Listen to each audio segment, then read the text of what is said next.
Assalamualaikum warahmatullahi wabarakatuh. Alhamdulillah, kita bersyukur kepada Allah. Kita bertemu kembali pada video pembelajaran PAI. Mudah-mudahan kita semua senantiasa dalam lindungan Allah Subhanahu wa Ta'ala. Pada video pembelajaran kali ini, kita akan membahas materi kelas 11, yaitu tentang mentaati aturan secara benar.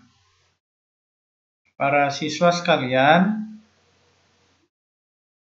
materi tentang mentaati aturan secara benar ini akan bersumber pada Quran surah An-Nisa ayat 59.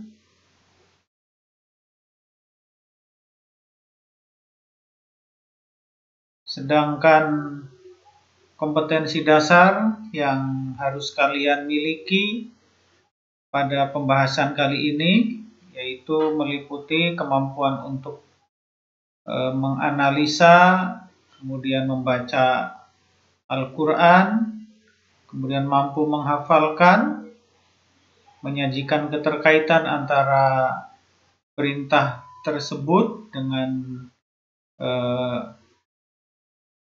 ayat An-Nisa ayat 59, serta yang terakhir adalah mampu untuk mewujudkan nilai-nilai ketaatan dalam An-Nisa 59 tersebut dalam kehidupan sehari-hari kita semua.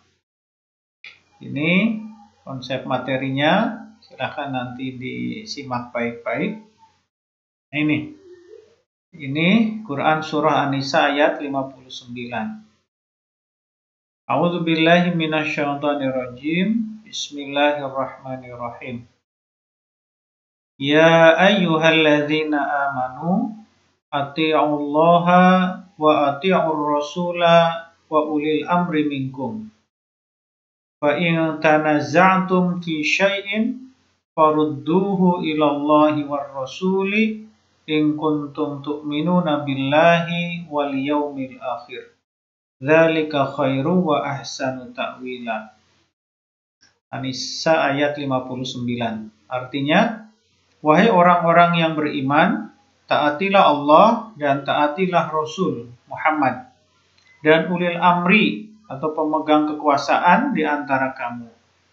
Kemudian, jika kamu berbeda pendapat tentang sesuatu, maka kembalikanlah kepada Allah atau Al-Quran dan Rasulnya atau sunnahnya. Jika kamu beriman kepada Allah dan hari kemudian, yang demikian itu lebih utama bagimu dan lebih baik akibatnya. Jadi jelas dalam An-Nisa 59 ini kita diperintahkan untuk taat kepada Allah, kemudian kepada Rasul, dan yang ketiga taat kepada ulil amri atau pemimpin di antara kita. Nah, ini adalah asbabun nuzul, ya, atau sebab-sebab turunnya An-Nisa 59 tersebut. Dalam riwayat Imam Bukhari dikatakan bahwa turunnya ayat ini berkenaan dengan diutusnya Abdullah bin Huzafai bin Qais oleh Rasulullah sebagai pemimpin suatu pasukan. Menurut Ibnu Hajar al-Asqalani, kisah ini menjadi sebab turunnya An-Nisa ayat 59. Karena adanya batasan taat kepada perintah pimpinan dan menolak perintah pimpinan untuk terjun ke dalam api. Saat itu mereka memerlukan petunjuk berkenaan dengan apa yang harus mereka lakukan. Sehingga ayat ini turun memberikan petunjuk kepada mereka, yaitu apabila berselisih pendapat, hendaknya kembali kepada Allah dan Rasulnya. Nih, ini kandungan ya dari ayat tersebut. Paling tidak ada 4 yang bisa kita ambil. Yang pertama, taat dan patuh kepada perintah Allah dengan mengamalkan isinya, yaitu Al-Quran. Yang kedua adalah mentaati tuntunan Rasulullah. Ya, taat kepada Rasulullah ini sesungguhnya adalah perwujudan dari ketaatan kita kepada Allah. Kemudian yang ketiga adalah mematuhi ketentuan ulil amri atau para pemimpin di antara kalian. Kemudian yang terakhir, jika ada persoalan, ada permasalahan yang diperselisihkan, maka kita harus kembali kepada Al-Quran dan hadis, atau kembali kepada tuntunan Allah dan tuntunan Rasul.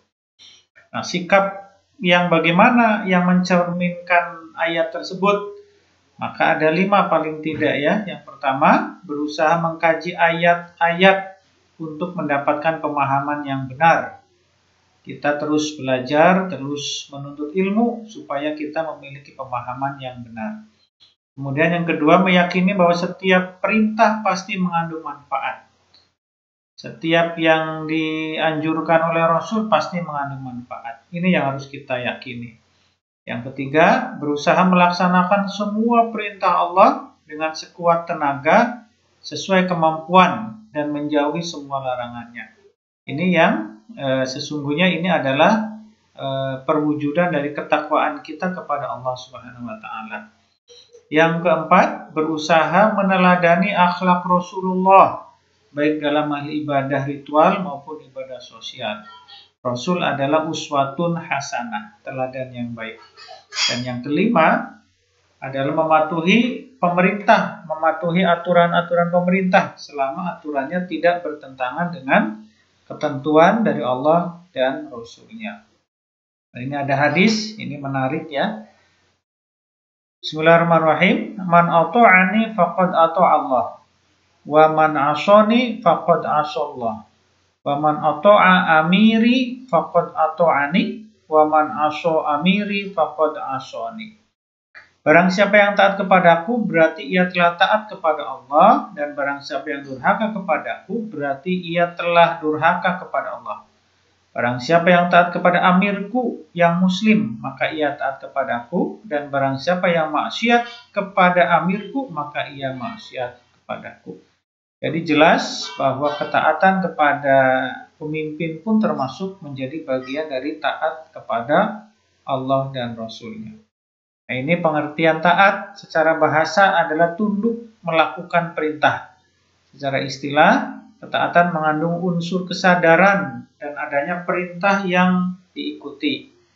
Mengikuti perintah dengan terpaksa atau melaksanakan yang tidak diperintahkan tidak disebut taat. Artinya, sebuah ketaatan itu akan bernilai ketika dilakukan sesuai dengan kesadarannya. Nah, ini batasan taat. Taat kepada pemimpin selama tidak memerintahkan berbuat maksiat. Jadi ketaatannya itu ketaatan yang terbatas selama tidak pada hal kemaksiatan. Dan yang kedua, taat kepada pemimpin meskipun tidak memenuhi hak rakyat. Dalam keadaan seperti ini, rakyat tetap harus taat kepadanya selagi perintahnya secara nyata tidak bertentangan dengan perintah Allah, karena ketaatan rakyat dan sikap pribadi pemimpin adalah dua hal yang berbeda. Demikian materi kita tentang mentaati aturan. Jadi silahkan nanti kalian perdalam lagi, pertajam lagi pembahasan ini. Kalian cari referensi-referensi yang lain terkait dengan mentaati aturan. Intinya adalah marilah kita menjadi orang yang taat terhadap segala apa yang Allah perintahkan, yang Rasul teladankan, dan yang para pemimpin telah aturkan kepada kita. Insyaallah semua itu akan menghadirkan kemaslahatan dalam hidup kita. Terima kasih. Mudah-mudahan bermanfaat dan menginspirasi kita, kalian semua. Assalamualaikum warahmatullahi wabarakatuh.